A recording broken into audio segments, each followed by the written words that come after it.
Thanks. Hi there, everybody. My name is Mario. I'm going to be the moderator here for this panel. I was just kind of giving the sprites a few minutes so that people can get comfortable, sit down, close the doors before we get started. I'm going to let everybody introduce themselves. They've been awesome and been in multiple panels, so you probably know them. But they're still extra awesome today for coming to my panel. So if you don't mind introducing yourselves, we'll start with you, Tanya. Good afternoon. I almost said morning. I'm sorry. Good afternoon. My name is Tanya DePass. I started the I Need Diverse Games hashtag on Twitter, and it is now its own little entity, which is why I'm here today and talking about many, many things. So hello. Hi, my name is Arthur Chu. I write about geek culture and politics for Salon and the Daily Beast. I was a game show contestant last year, which was kind of made have heard of me, and it's an honor to be here. Hi, I'm Donna Pryor. I work for NMass Entertainment, making Terra Online. I've been working in the video games in community management for 8 years. I also work in my big love, tabletop games. I work for Green Ronin Publishing, and I also just started my own board game convention called OrcaCon up in Seattle. So please attend. Awesome. And my name is Mario Raul. I'm the co-host of a podcast called La Palanca Podcast. It's about games and being gay, and it's in Spanish. So this is All Your Culture Are Belong to Us, Appropriation, Erasure, and RPGs. Those are our names, and if you want to follow us on Twitter, those are our Twitter handles. Before we get started, since there's 4 of us in this panel, we're going to follow a Q&A format. I'm going to propose a question, and it's going to, entail as far as appropriation, representation in games, about erasure. We're going to try and focus on RPGs, but we might also have examples from other genres and other media. I am going to do a little bit of mini presentation just so that kind of set the setting for the talk, but just let's get started. So we'll start with culture and games. Before, I just want to point out that cultural appropriation has been happening for a long time, long before games.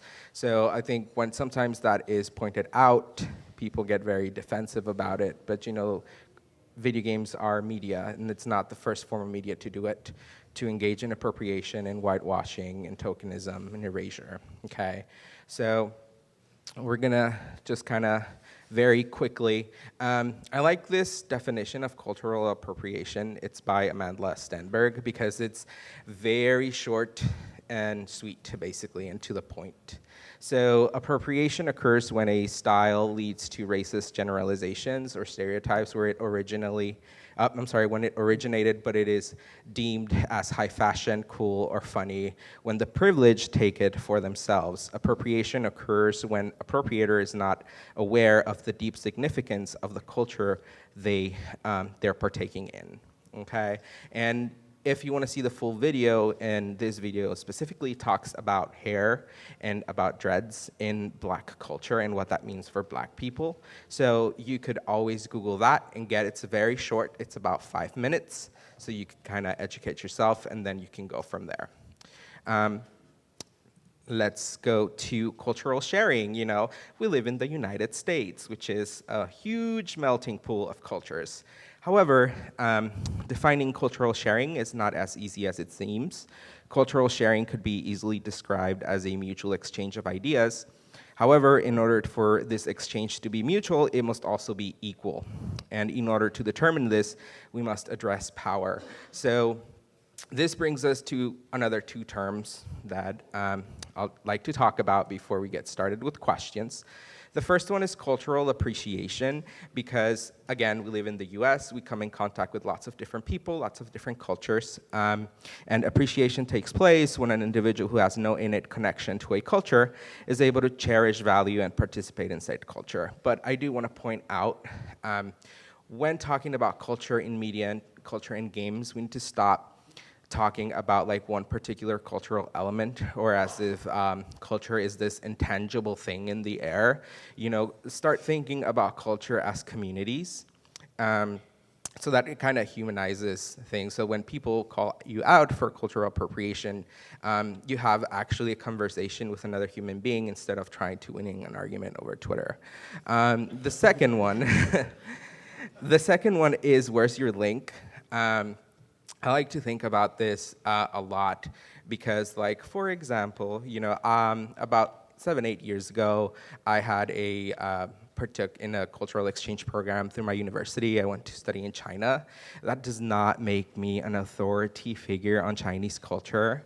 And sometimes some people are like, well, I had a roommate 10 years ago and they were X, Y, or Z, so therefore they were fine with it, so why aren't you fine with it? Okay?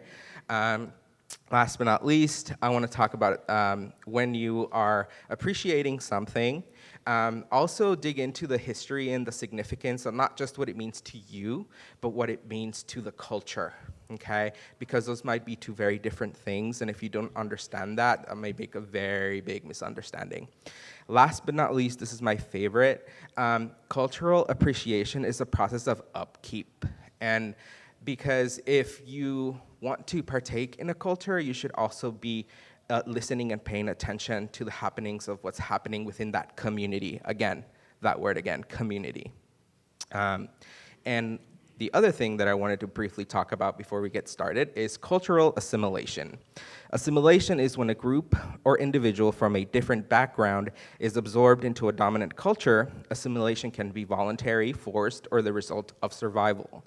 The impact of power dynamics in assimilation vary widely and should be examined on a case-by-case basis.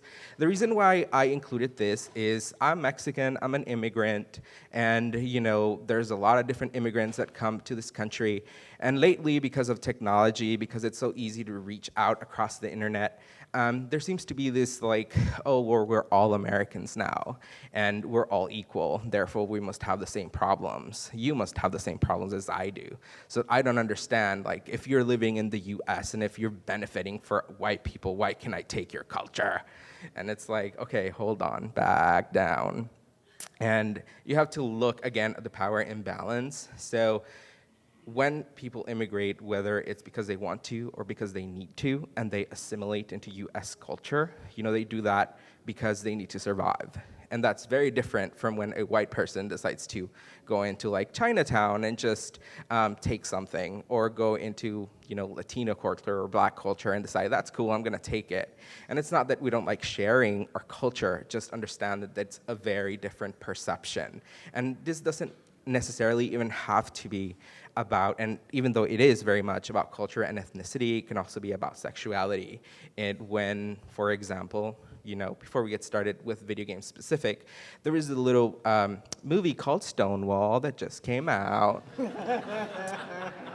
And they decided to take some liberties, we'll call them that. They just kind of took an eraser and just kind of rubbed it real hard. And just added a couple of white twinks here and there. Shake it real good. Add a thick of Hollywood, and then push it out. And so just be very aware that all these terms are also not necessarily mutually exclusive. I like to think of them as kind of like a cloud, think of it as colors, and also think of it as like a 3D structure. If I am seeing it from one side, you might be seeing it from another side. And it doesn't mean that either of us are wrong, but we really need to come together and talk about these things. And last but not least, perspective is important. So here we have the dress.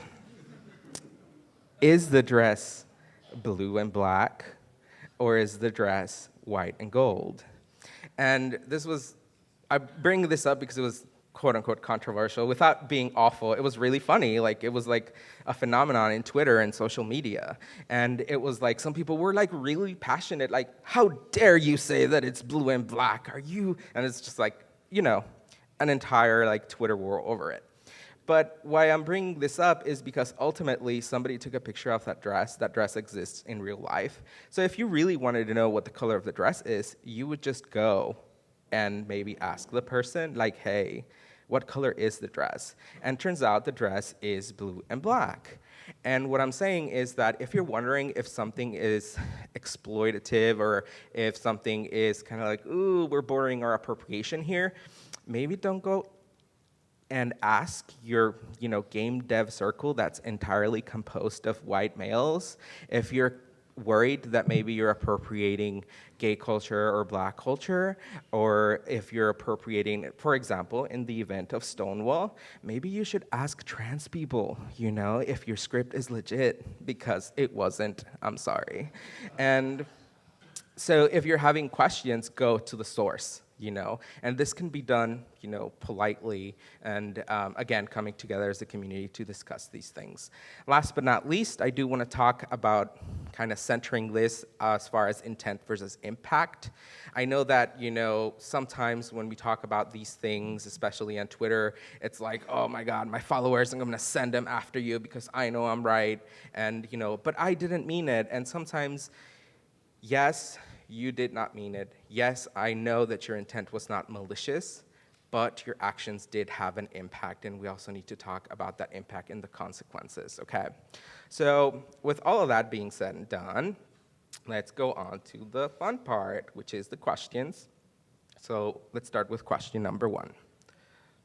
So games that have been influenced by East Asian culture include BioWare's Jade Empire and ArenaNet's Guild Wars factions. Both feature architecture, clothing, and other culturally significant elements alongside fictionalized Asian societies.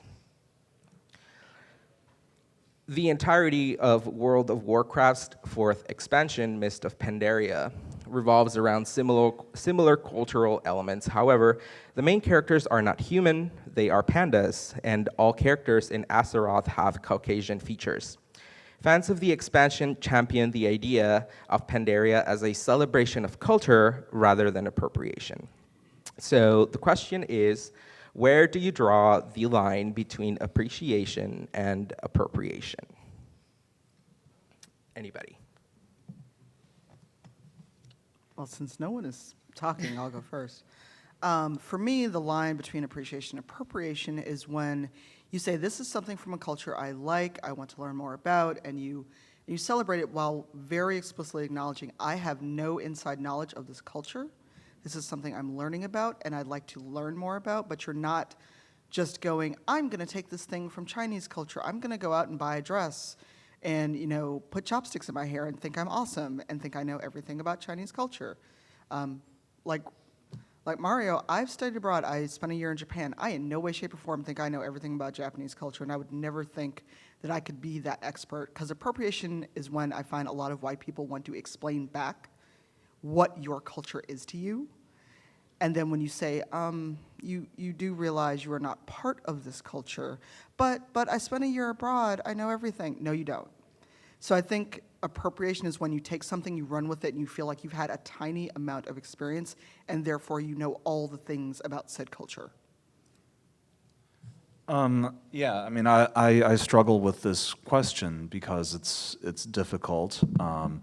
I find myself in the position of liking a lot of things that come from histories and cultures that I'm not a part of. I think all of us do.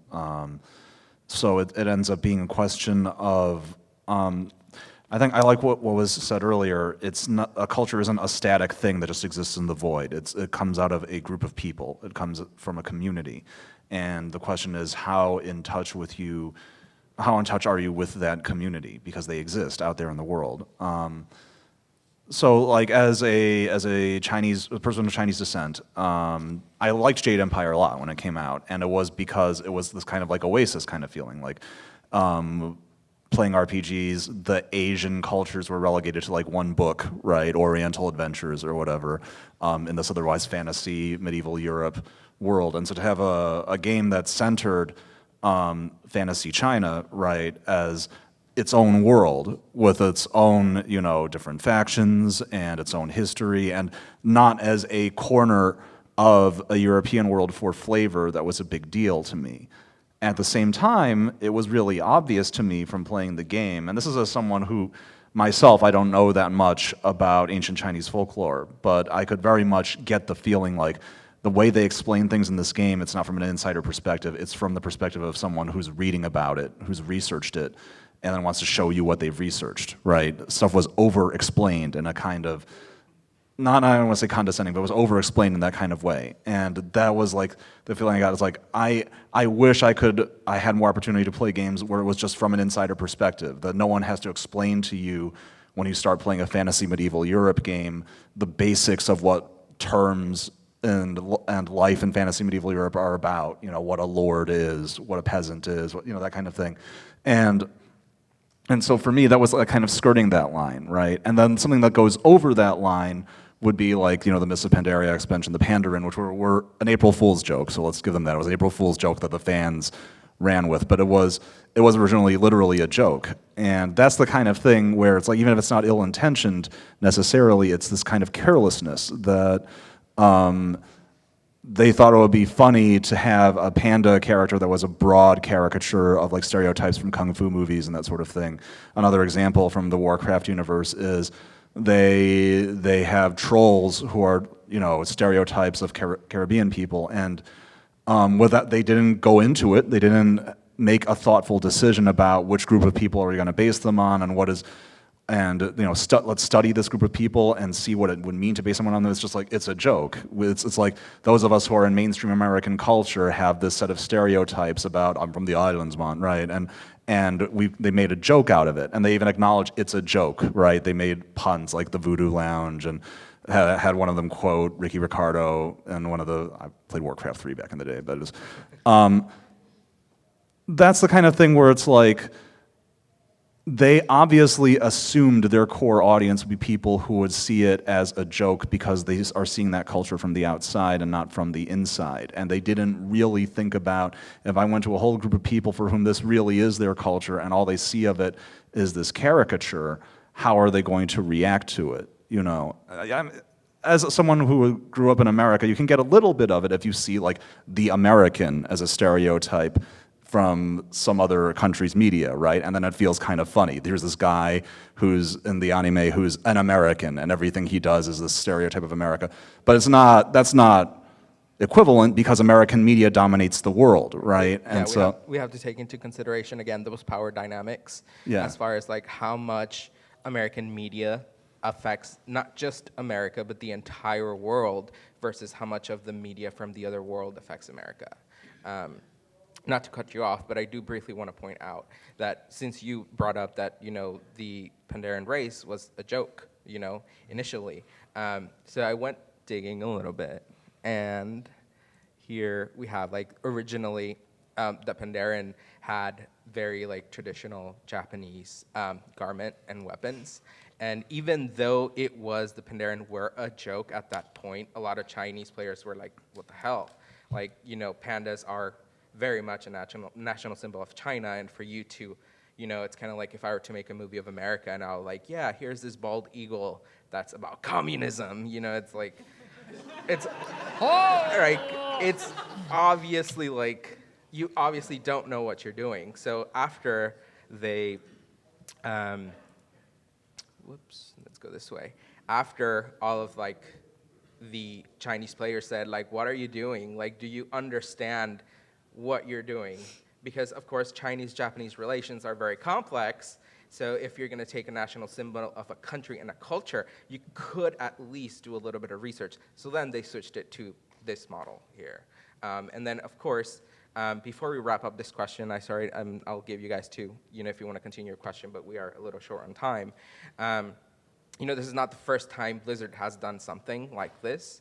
You know, before we have, again, the Tauren, which is basically, you know, as it is right now in the United States, when we teach American history, we don't talk about Native Americans. And we don't talk about Native American cultures, and I say plural because it's multiple tribes and each one has their own culture, and they are not all the same. And in the event of the Tauren, you are conflating some cultures that have like the Native American breastplates with some of them that carve totems, and then you're just, mashing them together because Tauren, they're like earthy people, do it. And it's just like, really, Blizzard? Like, so it's like, this is not the first time around the block. And like, for me personally, it's like you do it once, and we tell you like, hey, that's not cool, but then you keep doing it over and over and over again. At what point do you say like, oh, we're trying to teach you about culture, but you're not understanding, like, oh, poor American. Like, no, at some point you're gonna get some very much angry. And I think part of it is like managing the community and the expectations, as in like managing a community of gamers versus having that same community manager per se talk to the actual communities and see if there can be a middle ground. Do anybody else want to add to that question? The original question? Yes. Well, as you know, as the white person up here, for me, I don't draw a line because it's not my line to draw. It's my job. I mean, 'cause for me, I'm here to listen and to see where everybody else is drawing the line and learn from that, and then take that back to everybody else that has the same privilege that I do and the power that I do, and being able to say, this is not cool, why? Why this is not cool, and try to explain it to, especially as a community manager, explain it to developers and the creators and the people who would come up with this stuff, why it's important for us as community managers to be along early part of the development versus later part, and because sometimes the decision's already made, and we can't affect the change because they won't change it now because it's going to go live in like 2 weeks, but we might not see it. So it's really important that we're engaged and we understand any aspect of development of where that is and where the people find those lines, and listen to them, and listen and take that feedback back as early as you can and as well as you can. And that's super important, because I do want to iterate that, as of recent, people have been saying like, oh, you need to like check your privilege, like that's something bad. Like, no, like you can use your privilege for good. You can use your privilege for change. Like addressing your privilege is super important. Like we should all be doing it and seeing how we can help others. All right, let's move on to question number 2. Kali is the goddess within the Hindu faith, the 3rd largest religion in the world. In the recent past, the MOBA Smite drew criticism for the Universal Society of Hinduism for their depiction of the goddess Kali. The president of Hi-Res would follow up the issue with a condescending statement. It was a year before the in-game character model for the goddess was revamped. I am going to cut out this statement for time. And the question is, how could have Hi-Res handle this better? And of course, this has to do as far as like character representation, community management, etc. And I do just want to point out very briefly on this bubble right here, we have, that's Heidi Klum, who decided one Halloween she was just going to be a deity, so she was Kali. And then the middle one is the original Kali model, and then the third one was the final model. So do you guys have any opinions regarding this? Mine will be brief because I've not actually played Smite, and this makes me kind of reticent to actually go play it now. I think they probably could have left Kali out.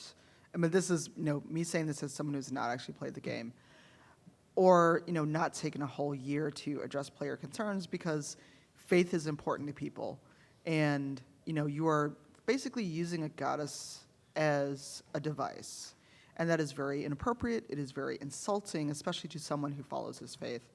And I think they could have, since they have the character in there, or the goddess in there, I should not say character, then they should have addressed player concerns immediately, or maybe even removed her from the game. But that's my 2 cents.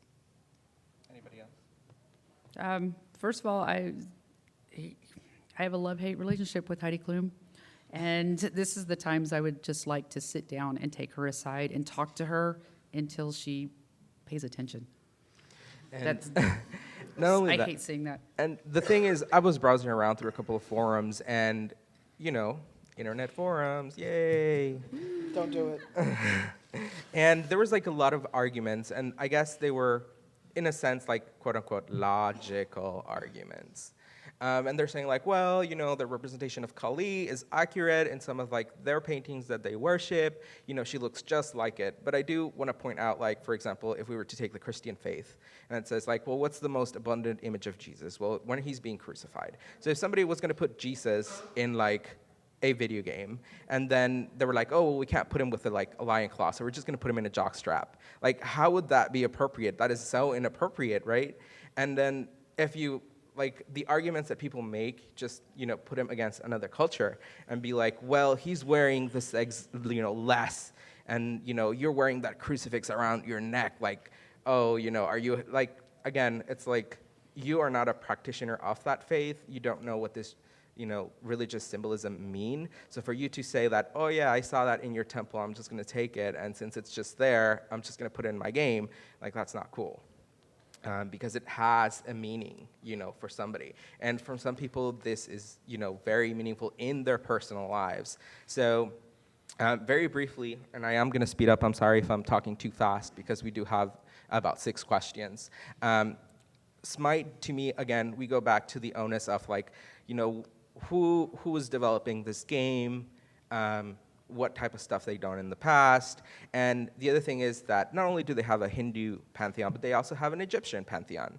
And, you know, whitewashing Egypt and ancient Egypt has been in media for a long time. And Smite continues to does this thing, I'm sorry. And just very briefly, I wanted to point out, these are the 4 goddesses that are available in Smite currently. And they all basically look like they belong in a Katy Perry music video. So, I'm sorry, but if, like, there's always this, like, oh, but historically speaking, your religion has done this. Historical accuracy, yay. I almost made bingo cards of historical accuracy. Would you like my gift? But again, it's like, you're so historical accurate that a pop star music video is almost the equivalent of your game. Like, really? Like, that's how much research you put into it. So again, it becomes like, if you've done it once, okay, we can talk to you, work this out, but then you do it again, and then you do it again, and then you do it again. So again, it's like not just an instance, sometimes in media, it's also like a pattern or a behavior, as in, you know, whitewashing ancient Egypt. So we'll move on to the next question. Barrett was the first black character to be playable in a Final Fantasy game. There are only a handful of characters in Final Fantasy VII that look like him. Saz is a party member in Final Fantasy XIII, and he is the second black character to be playable in the series. So there we have Barrett and Saz. And then the world of Cocoon features 2 additional characters with darker skin, but the world still feels empty of people who look like Saz. Online discussions seem to justify this by stating that there aren't that many black people in Japan. So here we have kind of like the extent of representation in those 2 games. So we have like this scene, and we have like a darker skin character back there. And then here we have, of course, you know, mesh reuse, but, you know, somebody that kind of looks like Barrett. And then, of course, the 2 characters, they look like Saz. So question is, what are your thoughts on token characters? And is the culture of a dev studio a valid excuse for tokenism in games? So do you want to fight me over this one, Arthur? No, go ahead. Not literally fight. I'm tired. No, I'm going to keep this brief because otherwise I will go on a rant that will never end, and they will kick us out of this room before Q&A. So I played most of Final Fantasy games. And Barrett, while looking like a stereotype and speaking like a stereotype because they just re-released the game on PS4, I forgot how much of a token he is and some of the things that he says and the very poorly designed AAVE that he sprouts. But he's also a caring father. He's doing everything for his child. And that was a characterization that I love seeing that wasn't common. Because usually when you get a black man in a game, he's a thug. He's not going to live very long. He's cannon fodder. Or he's the villain. So while Barrett is not the be-all, end-all, he was very early, you know, character that we got, and he's problematic. He had some redeeming qualities, and that's not excusing Barrett or Japanese culture or dev studio, because the whole not enough black people in Japan thing made me twitch. But dev studio culture is not an excuse, it's a symptom. Because there are many games that I've played and talked about where if there had been a person of color on staff, even one who could have raised an objection to things that came up, because we may get to it a little later, but my go-to example is Mother Giselle. And y'all know that I'm the biggest BioWare nerd walking around here probably. But Mother Giselle was problematic because she embodied the trope of the homophobic religious black woman. Had she been not white, that probably would have never entered my mind. But, you know, I get a character, she seems to be awesome, she doesn't care about, like, who the Inquisitor is as a person, and yet she does what she does to Dorian. If anyone has not played Inquisition, I'm about to spoil a plot point, cover your ears. Oh my God. You live with Francesco, you've heard this. So Dorian Pavis, who was written by David Gator, is a gay character, and part of his plot line is that his father was trying to literally change him through blood magic. However, Mother Giselle, for some reason, is the person that his family contacts. This makes zero sense, and it reinforces that trope of the homophobic, black woman. Now, granted, I found out after I played several times that a female Inquisitor gets the same exact quest line, but the image is there, and that's a case where intent didn't matter, because, I'm sure that BioWare didn't sit down with the intent of making this a homophobic character, because that is one thing that they do well, and I will give credit where credit is due. But it's what I perceived as a black queer woman that mattered. And, luckily they've been receptive to feedback, but that's the case where had a person of color been on that team, somewhere along the line, they could have pointed out, you do realize this is a trope and a stereotype, and, the studio is in Canada. And Saz is very complicated because, again, he's doing something for his kid, but he's a dude with a big fro, and there's a chicken that lives in his hair. So it's like they're 6 and 1, half done the other. It's like it's done well to a point, but there's still tropes. And if the dev studio is not diverse at all facets of production, it's not going to come up. It's not going to be realized. I mean, just yesterday we were on the panel about diversity, and Donna was on the panel as well, where it came up where, things like in production of Inquisition. Something that got cut from the game was, none of the male devs realized that it could have been conceived as a rapey thing. But all the women devs were like, excuse me, this is not okay. So this is a case where diversity within your studio at all levels will make a difference. So, sorry, Arthur. One thing that I want to point out, and this can be a little bit of a test if you guys want to adopt this, I kind of just do it for myself, and this doesn't even have to enter the fact that it's about race or ethnicity. It could also be about like a gay character or a trans character in a game. To me, when I saw Saz, I really like Saz. I think he's one of the best characters. Aside from Lightning, which is my favorite, I think he is awesome. I love his storyline. I love him as a character. But I thought, Saz has a son, and that son serves a plot point. And as soon as that plot point is over, the son is fridged, and it's like, goodbye, you're done, and you're not going to see you again. And to me, it happens, it's like, let's say that at one point, and it doesn't even have to be Saz, it can be any gay character that has like some relationship within a game. If something had happened to Daj or Saz, who would have cared for them if they were injured before they had met Lightning? Like, where is Saz's wife or ex-wife? Where is Daj's mom? Like, does Daj have grandparents? Like, where is the rest of the people of color? Not just in Cocoon, but in Grand Pulse. Like, if something happens to them, who's gonna take care of them? Like, you don't know. And so then I started digging into the world, and yeah, there's like a lot of like communities inside of Cocoon, but you never get to see them. So because I really love Final Fantasy 13, unpopular opinion, I think it's one of the best ones. And yeah.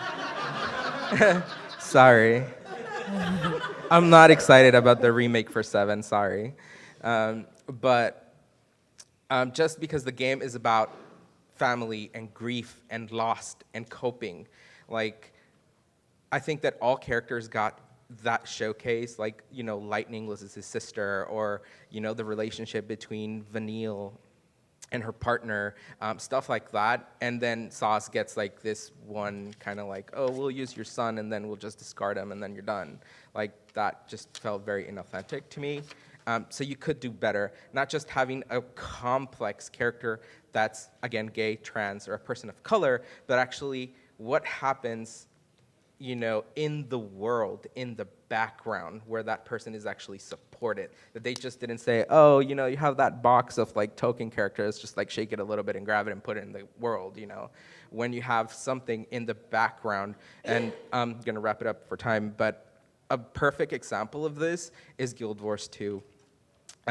If you're in Lion's Ark, there's like two kids that are running around, and they're like playing tag, and they're talking about, there's two characters, and it's like the two main characters who are a lesbian couple, in a main AAA MMO, so that's something to celebrate. But what was interesting was that these two little kids are playing around tag, and they're almost like playing like this game of cops and robbers, and then one of the kids is saying like, oh, I'm gonna play this character, you play that character, and if I play this character, you have to let me give you a kiss. And I thought that was so sweet because it tells me that in the world of Tyria, that homophobia might exist, but most Tyrians aren't homophobic, and that kids see same-sex relationships as something that is normal, and that they're not looking at them for their sexuality, but for their achievements. And that's a lot of things that are missing in game worlds. You might have a game character, but there's nothing that indicates the value of that gay person in the world. So that's as far as like token characters. If you're gonna literally just have one, you also have to have a support system, behind them. Okay, let's go to the next question, number 4. Final Fantasy X takes place in Spira, where humans are the most prominent race. They live throughout different regions and have various skin tones. Aside from racial diversity, humans in Spira may also have different ethnicities. One unique ethnic group is the Albed, which have their own culture, language, and physical characteristics. The existence of the Albed is embedded into the fabric of Spira and the story of the game overall. Have other games done a good job of portraying the intricacies between race and ethnicity, and can they improve? Yeah, I mean, one of the big things that I think about when I think about cultural appropriation and RPGs specifically is the trope of like humans in the world of the RPG are white people, and then other races are represented as non-human races, which is a very easy way to design a fantasy world, and it's also one that is very alienating, literally, to people of color, because it's and this goes back a long way. So I would say, even though, for instance, the original Star Trek tried very hard to have a multiracial crew of like human beings who were of different ethnicities, you still kind of got this feeling like the Vulcans were clearly based on certain stereotypes that Gene Roddenberry had in his head about people from Northeast Asia. And in fact, he based an episode, Balance of Terror, specifically on an incident in World War II, like Korean and Japanese people being mistaken for each other. I'm writing a thing right now about how in science fiction, the Yellow Peril was like a big. It was very sometimes like very, very obviously reflected in stories that people wrote about aliens. That when Tolkien wrote about, he straight up said at one point, "Oh, my stereotypes of dwarves are vaguely based on stereotypes about Jewish people." Right?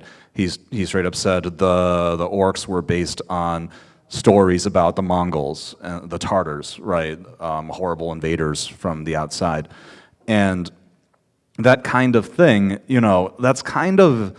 I don't want to say it's like fundamentally baked into the idea of fantasy races, but it's very closely linked to the idea of fantasy races. It's always a problem when you set up a world with elves and dwarves and orcs, and how do you decide what an elf and a dwarf and an orc act like? They generally act like people, but they act like caricatured people, and your ideas for those caricatures are going to play into real life, racial issues. And one big way you can complicate that is to not have humans be white people, but humans actually be humans, and recognize, even though we are all the same species, we do divide ourselves by race and culture and ethnicity, and that's a complex distinction that's not nearly as simple as like the Dungeons and Dragons, all members of this race get plus to this stat and minus to this stat and act the same way. But it's a complex question, and it's one, I think if you're going to work in the fantasy genre, it's something that is a constant challenge, it's a constant problem, because that is the roots of fantasy races are people's fears and caricatures and distortions of real life other cultures. And Yeah, absolutely. I think they can improve. There have been some instances where they've gotten it right. Very briefly, I do want to touch upon, it's not an RPG, but it's a game called Guacamelee. And it's about, people say it's about Mexican culture, and it is about Mexican culture, but most importantly is about the Day of the Dead. And what people don't understand is that the Day of the Dead have two components. Like most people know about what we do for the dead, the altars, this and that.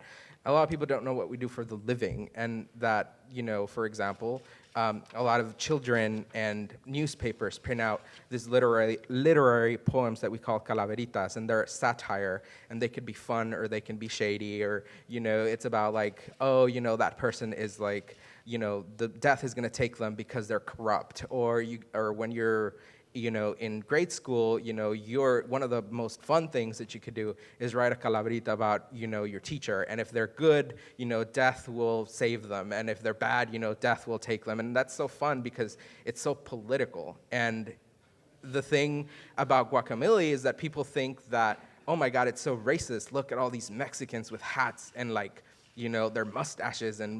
But at the same time, you have to say that it's not the same to have a game about Mexican culture than to have a game about the Day of the Dead, that you're actually seeing Mexican culture through the lens of the Day of the Dead, which is inherently political and satire and humorous and fun, but it's also, very religious and solemn. So there was an article in Kotaku that they were asking one guy, you ask one Mexican, he's the authority on, everything about Mexico. And it's well, maybe you could have asked several people. Again, if you go back to community, one person is not a community. One of the things is that if you want to learn about any particular culture, whether it's gay or where you want to address trans issues, maybe instead of going out and getting one single person, maybe get two and listen to them talk between themselves and see what you can learn between the conversations they are having between themselves, instead of saying you random person over there of color, come over here and tell me that I'm not being this. It's kind of it's a little off-putting, and if you wonder why sometimes people of color don't come into these spaces, is because they fear that, wow, if I make a mistake, I'm going to be crucified for it, or I'm supposed to be an expert in everything about my culture. And, again, games are such a huge undertaking. It's so team-based, and if we had that same approach to our culture, we would see more ethnicity in games. Okay. This we kind of touched on about the fantasy racism, so we're going to skip this question. We're just going to go to question 6. Games with character creators hold a specific place in the hearts of players due to their ability to either reflect themselves or their fantasies within games. In the current generation, character creation is offered across various genres, from Call of Duty Black Ops 3 to Dragon Age Inquisition. However, not all characters are created equal, when creation tools offer more to some demographics than to others. Why are flexible character creators important, and have you encountered instances of explicit or unintentional bias? I can't have dreadlocks in Inquisition, and it will bother me till I die. But that's an issue because I don't know if he's in here, but one of my friends that's here, we were talking about this. You cannot create an Asian-looking Inquisitor. You have to really, really work to make this happen. There's one preset. If you tilt your head and squint your eyes, you may be able to make an Asian-looking Inquisitor. But it's important because if this is a narrative I'm buying into that I'm spending 100+ hours on each playthrough with, I would like to have that power fantasy and have the character reflect who I look like. And also, I don't know if Dan Plunkett made it to this panel, the cinematic gentleman from BioWare, but black hair like Vivian's, having that short fade requires a lot of maintenance. She should have had a fro within the first month of the Inquisition. And also Dorian, he has an undercut. Unless he brought people with him from Tevinter, I hope he brought a good shaving kit. But again, I will give Inquisition credit because there are actually a variety of skin tones, and dark-skinned people do not look like they need lotion. Okay, look, y'all are laughing, but it's true. You know, and I played Mass Effect 3. There were certain scenes where my Inquisitor literally disappeared in the lighting. So, you know, that's an issue, especially because I'm not that dark, and if I make a not that dark character, it's not okay. But it's important because we're buying into these power fantasies at the cost of our time, our emotional labor, because any BioWare fans in the audience know that it's not just, oh, I'm just going to play this game for 20 hours and it'll be awesome. This is like life-changing. I have feels.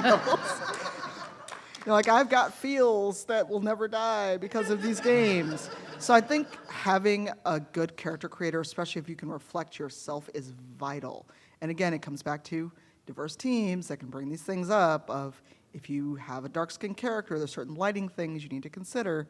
It would come up versus, we'll just, you know, give people a palette of shades of brown, because we are not all different, you know, well, we are different shades of brown. I don't know where I was going with that, so I'll stop talking. But we're not just different shades. Right. Of color. You can't take one person and change Right. the color. Yeah. Yeah, one of the games that I really loved, and anybody that remembers playing Star Wars Galaxies back in the day, and like Champions Online, some of the best character creators out there. And sliders are amazing. I could make my characters fat, I could make them short, I could make them tall, and I could curve them however I wanted to. There was a lot more options. And Star Wars Galaxies actually had a profession in the game of image designer. I spent hours and hours and hours making other people look pretty, ugly, or change them if they were hardcore role players as they advanced their own storylines, aging them. Because especially because I'm 50, I don't see myself in any game unless you're like, you know, somebody's plot point or something well over there. I don't see myself represented as somebody older. And to be able to play an older character in game was incredibly important. And it's sad to me that games have taken that out as much. You don't see as much of that, of being able to, it's presets. It's presets, I can have these 5 faces. You know, it's like you were talking about trying to create an Asian character. You can't do it unless you can actually do something like on Sims with, you know, really kind of try to make somebody who looks like you. Yeah, real quick, like one moment that really stuck with me from playing Fallout 3, and I was totally unspoiled for Fallout 3, so I went in cold and I made my face as well as I could, and it was pretty good. Fallout 3's sliders were okay for my purposes. It looked kind of like me. And I've seen, you know, young Asian guys in games before, usually as cannon fodder, but you know, they have been presets for the main character in a lot of BioWare games and other games. But what got me was the opening sequence, the tutorial sequence of Fallout 3 is you talking to your dad, and they make your dad look like your character model aged up. And so I saw someone who looked a lot like my dad, not quite, but I saw my dad being voiced by Liam Neeson, and I was thrown for a loop, right? Like, I would never in a million years have expected to see my dad in a game, like, ever. And there he was, you know, and that was like, just like, oh, and this was because they used, you know, a customizable character design so that everyone would see someone who looked like themselves, you know, aged up as that character, right? To me, that was a big deal. Like, that was one of the few times the games caught me emotionally off guard, you know. And just really briefly, I'm not sure if you can tell because of the screen, but one of the things that kind of threw me off, but I thought was really cool in Dragon Age 2 was like you start off with your champion, and you know he's like, you know, like white guy, buff, and I'm like, that's cool. But then they give you the ability to do your own character, and I was like, oh, this is gonna be awkward. Like I'm gonna be like this, like, you know, Mexican guy. Well, Mexican mage. I always play mages. And then I'm gonna get, and if it was my preconceived notion that if you're already giving me a character that it's already set, I already thought, okay, my family's not gonna look like me. But then you get to that point, and then I was like, oh, my family looks like me. Wow, that was cool. So that was really interesting. And then very briefly, there's a lot of like little nasty comments online that if you want characters to look like you, that you should make them. And I'm like, okay. So RPG Maker, right? Cool stuff. But unfortunately, the previous version, when you tried to make a really dark-skinned character, like the way the character creator worked, like your lips would be like really discovered. You almost look like anemic. So, and then like, hair options were real short. So it's kind of like, there's this like push like, oh, you should do it. But then when we do try to do it, we have to go this extra long step, like get it into Photoshop, edit it, learn how to use Photoshop. So character creators are important. We are super short on time. We have about 5 minutes, I believe. So if anybody has any pressing questions, let us know. Yes. Okay, so I'm an indie developer, and I've made games for the last 6 years. Sorry.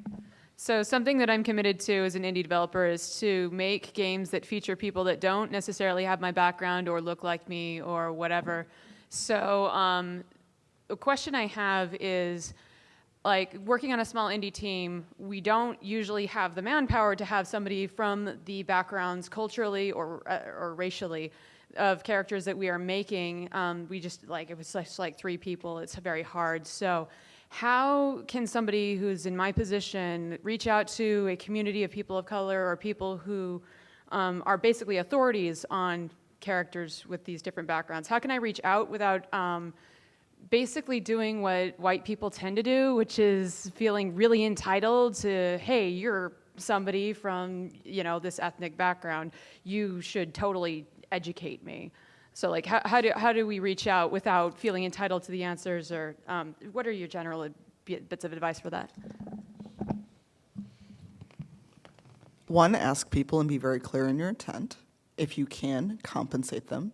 Because those of you on Twitter and Tumblr know that there's a lot of free education that goes on that we don't necessarily agree to. And also just research. Do research and at least come up with a concept. Don't just go empty-handed. I want to do a thing, help me. Make your character concept and go, is this something that would be okay? And realize I am not asking you to be the authority on your gender, race, sexual orientation, what have you, but I want to make sure I don't fuck up. Yeah, I mean, as with anything else, there's the dev team, and then there's testing, and there's getting feedback from testing, and that's a critical part. I'm not a developer myself, but it's a critical part of the process. And one of the things I've talked about is that we are very good at saying we want brutal feedback about things that are normally criticized. Like, we'll say, if this game isn't fun to play, if the controls aren't intuitive, if it makes you frustrated, tell me, and tell me in detail why, right? And that's normal.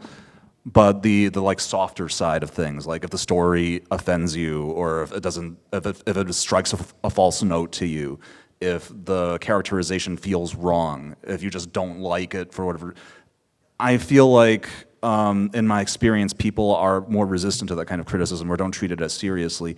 But that's also like where your game lives and dies. It's all one thing. It's all part of the experience of playing the game. And so what I'd just like to see is a shift in norms, but also like make sure that you get a diverse group of people to play the game and tell you how you feel about it during the testing phase. And that testing is about feedback about everything in the game, not just like a few issues that we consider, gameplay.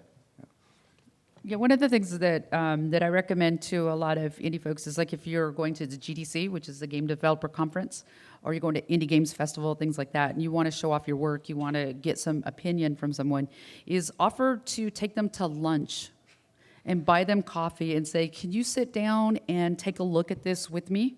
So that way you're showing you respect their time along with their opinion, and that you just shut up and take notes.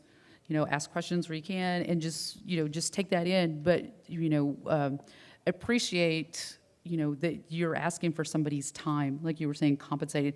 It's because you're trying to be a part of a greater community. So, and that's just general advice. That's just about anybody who's making games, especially from an indie perspective, is just go out and say, can you grab a coffee with me real quick? I'd love to see what you think about my concept about X, Y, or Z. And if there's somebody in specific that you want to work with, kick it old school and barter. Be like, hey, I want you to consult for my game. I'll, do some sprite work for you. I'll do some music for you. If you take a look at my game, I'll take a look at yours. Some sort of actual, exchange and see what's fair between both of you. And that way you kind of not just have this one thing that you're doing, but you're also building connections between dev studios. One more real quick, I think. Raise a hand. Where, who? Oh, you were first. So I'm a member of a federally recognized tribe. My family has worked for the past 30 years revitalizing our culture, which is it's a very like day-to-day hard work process. Just recently there was a rumor about Bravely Second coming out. They were changing the Tomahawk class from something that was Native American inspired to something that was a cowboy sort of job class. And I felt like that act of omission took away that sort of teachable moment, and it frustrated me to have like, a change of like kilobytes of data, but it's like, yeah, but that correction really didn't come from the community, it came from the localization department. So it's like, what would you rather? Would you rather, have the misrepresentation there and have the teachable moment, or something else? I mean,